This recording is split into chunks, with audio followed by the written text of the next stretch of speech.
Hi, and welcome to my second episode of this tutorial showing you how I've implemented sound effects and scores into this little game called Around the World in 2 Seconds. In the previous episode, I show you how I created the sound effects and the score for this game, so if you haven't already, please go check that out, and then this video will make a lot more sense. Today I'll be showing you how I put all the sound effects and the score into Wwise, and then later on I'll actually show you how I put them into the Unity game engine itself. So here is the final Wwise project that I have at the minute. As I said before, there's not a lot of sound effects and there's not a massive score to go under this game, as it is very simple, and that's the way I wanted to keep it mainly. So if we go to the character sound effects just located here, as I said in the previous episode, when I actually created the character sound effects, I had about 3 or 4 different sound effects just to keep variety to when the sound effects are played in the game. So within Wwise, to accommodate this, I've actually created a random container to put all the die sound effects. So every time that it is played, it will play a random one selected from the 4 selected. So as you can already tell, this adds just a bit of variety to the die sound effect, and will just stop the game becoming boring from a sound point of view. As you'll see here, that I have actually pitched up the sound effect, and this is mainly because the actual character in it is quite small and obviously cartoony, so you'd expect to hear a sort of high-pitched character sound rather than a low-pitched one, which unfortunately my voice is. If I set this back to 0, just for me personally, that sounded a little bit too odd. I decided to keep it around 700. One other thing that I have actually done with the pitch as well is a little randomizer. This is another way to add a bit of variety to the sound effects. So this minimum offset and maximum offset value are in cents. So this will just slightly alter the pitch between -200 cents and +200 cents. And again, this is just another way to randomize the pitch a little and add more variety to the sound effects. So I've done this for all of the character sound effects other than footsteps, with the jump and the land. All other sound effects in this are pretty standard, so we have like the die sound, the game start, and the swish. As you'll see from all these later on, these are only called during events. I haven't done any processing here in Wwise. I did that all when I actually created the sound effects. All that will happen here is that the sound effects will be played from events, which I'll show you later. So moving swiftly on to the music, I've actually put both the A section and the B section within this playlist container. So as you'll see here, it will play the starting sequence, which is just a little reversed reverberation of the actual score. It just sort of builds up to it before the actual score starts to play. And then it'll randomly choose between the A section and the B section until the character obviously dies when it hits the Eiffel Tower. So if we look here, I've actually added weights to these randomizations. So the A section has a 70% chance of being picked, and the B section has 30. This could the B section should only really be used to create a bit of randomness to the score. So it shouldn't always be coming in. I think the A section should be more prominent within the mix. So as you'll see in all the sections, I bounced all of the individual instruments into stems. I've just added a start and a end cue to the music with a bar either side. This is just because some of them have like little reverb tails. So obviously when it moves on to the B section, I don't want the A section to just suddenly cut off and it'll sound a little bit odd. That's the reason I chose to do this. I haven't done any volume adjustments here in Wwise because, as I say, the mix was perfect back in Logic, so I didn't want to mess around with that too much. So just before I move on to events, I'll show you that I've only had 2 audio buzzes here, and the only reason I've done this is because all there is to this game is sound effects and music, so I didn't want to overcomplicate it with giving different buzzes here and different buzzes there. Obviously with a bigger project I would need different audio buzzes for different scenarios, but I just thought I'd keep it minimal for this one. One thing that I have done though is I've actually ducked the music every time a sound effect is played. Before I did ducking, I felt that the character's voice was very lost when the music was playing. The music would just overpower it, so this just gives it a lot of space in the mix and allows all the sound effects to be heard. So moving on to my events, a lot of these events just play the corresponding sound effect. So if I go to footsteps, that'll just go into the random container and play a random footstep. But if I move on to die, I've done something a little bit different here.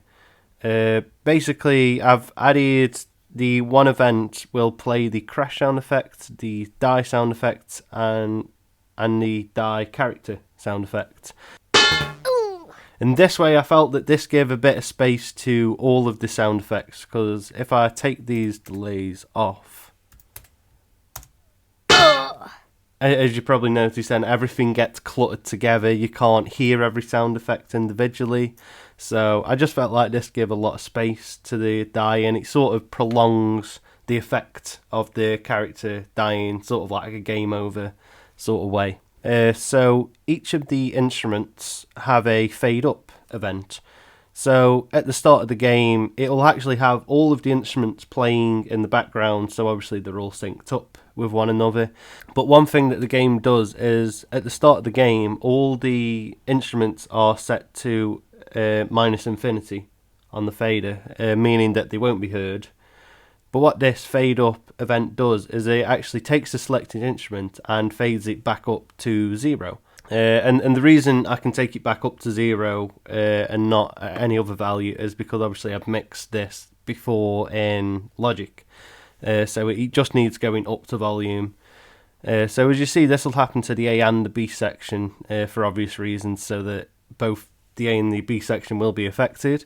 But this does it over a fade time of 1, so the instrument won't just suddenly come in, it will just gradually fade in over 1 second, and then will eventually be heard in the mix.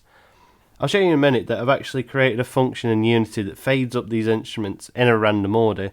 I believe that they fade up every 3 points, but yeah, again, I thought I wanted to keep it random, just to add a bit of interest to the game, so you won't get used to how the score evolves. The score will just evolve randomly, and you won't know what instrument you start with or what instrument's going to be faded up. And for me, I just think it adds a bit of excitement really to the score. So yeah, I'll show you right now how I've actually implemented all of these and put them into the game engine, into Unity.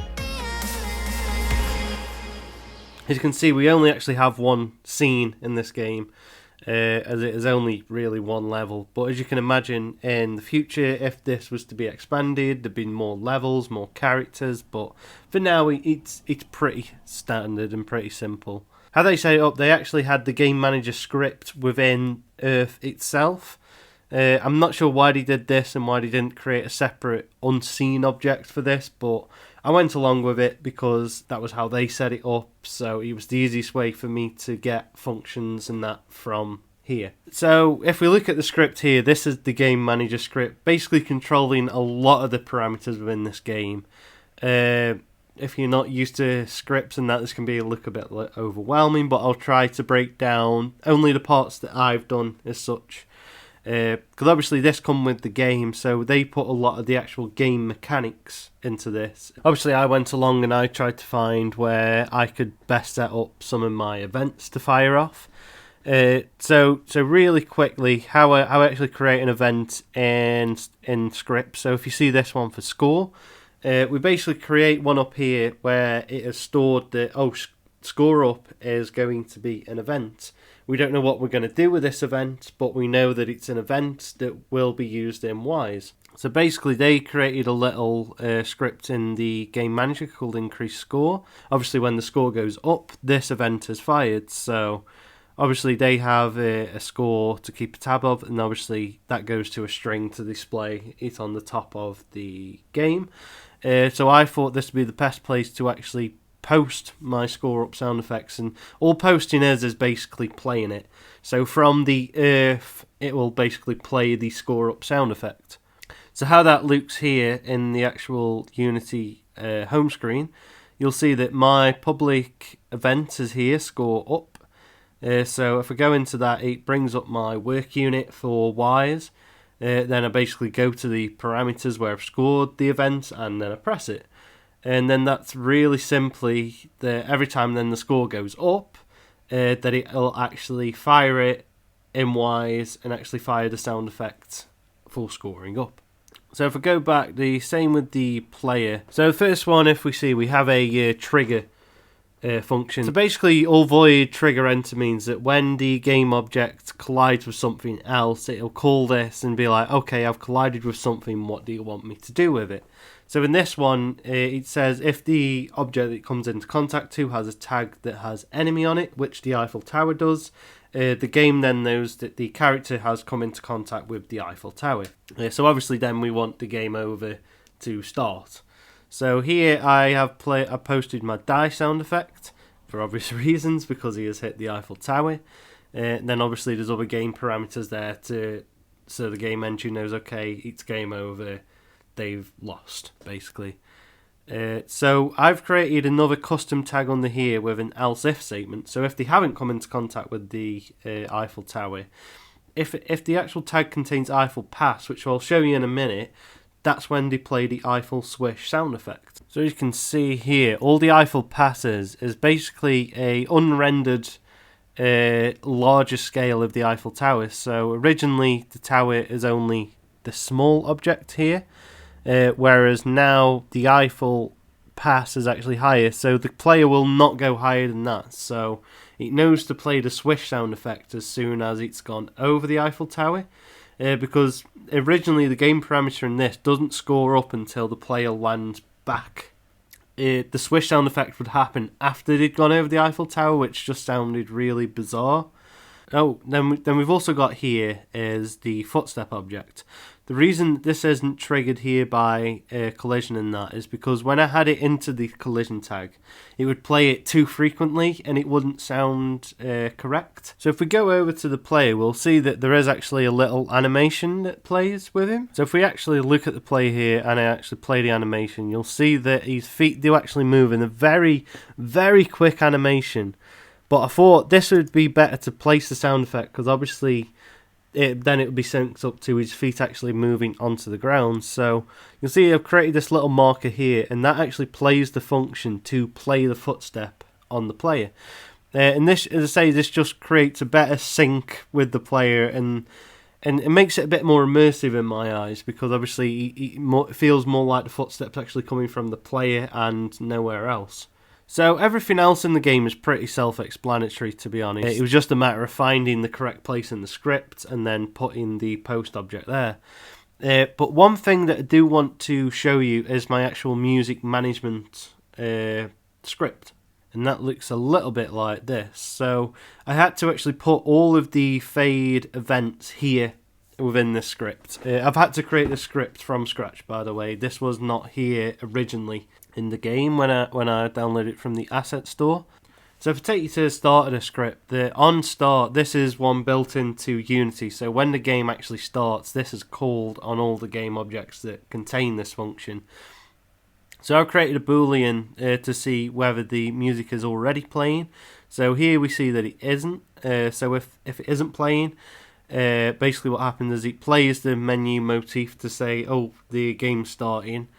And then it will also set playing to true to make sure this won't ever be fired again as the game goes on. One thing that will also happen in the start is that it will actually reset all the fades. And this is just something to make sure that all of the instruments are down and that nothing is going to play when it's not really supposed to. So basically what it'll do here is it'll add inst, which is an event up here. And what it does is it creates a brand new list that is actually stored up here, so it can be accessed at all times within the script, and it'll actually add all of the events to the list. So straight after that, we go on to fade next. So this basically ensures that as soon as the game starts, there is at least one instrument playing, and we don't get greeted with silence as soon as the game starts, which obviously is something that we don't want. So on fade next, I've actually set something up in another script where it's every 2 or every 3 points, they will actually call this fade next function, and it will start fading up different sounds basically. So as long as the list's at 0, because obviously if it's at 0, there's no more instruments to fade up again. So basically it would get a random number and would be calculated with the count of the list. So it'll pick something from 0 to the maximum of the list. It'll choose one, and that'll be stored into this little event called chosen. It'll also remove that instrument from the list. And then it will actually post that chosen sound effect.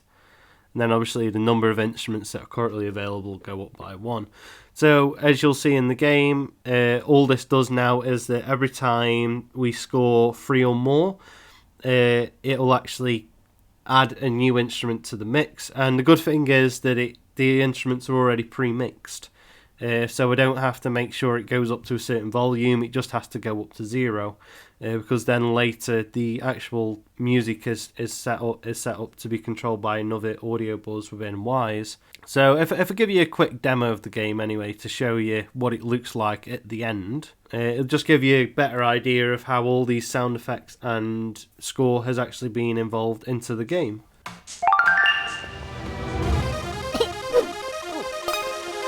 So you'll see now that like the score's starting to come in now. They go a hit, but you get them digestions of all them different sounds when you die, so it isn't just the one hit, it isn't just the character dying, it's everything else. Oh yeah, also the mute works by muting the entire audio buzz of Wwise, so I think the events still go on in the background, but yeah, it just totally cuts out the volume. Let's try this again, see if we can get further.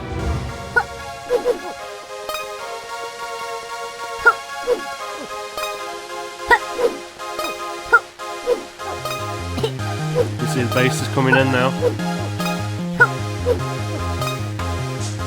There goes the drums. Oh, there we go. But yeah, this gives you a better idea of how all of this has been intertwined into one singular place. As you see, I think that I've done a good job of this game. It makes it a lot more involving in my eyes when you're playing the game. And to be honest, I had a lot of fun creating all the sound effects and actually doing this game. So yeah, I hope this little walkthrough has proved helpful in one way or another. It's just showing you how I would tackle a problem like this. And yeah, I hope in the future I get to move on to more complex games than this. But for me, this was like a real ideal starting point.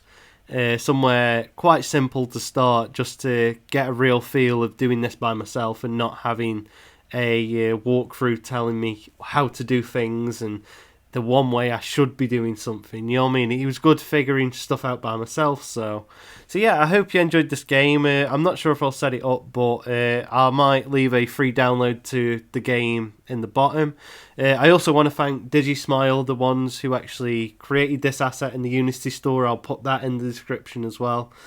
Again, I aren't releasing this game. I've just used it for my own personal use. But yeah, I hope it gives you an idea of how I work with the game. And I hope to see you in the future with hopefully another game that I've programmed, and I could show you how I've done that. So yeah, thank you for watching these 2 episodes, and I hope to see you again soon in the future.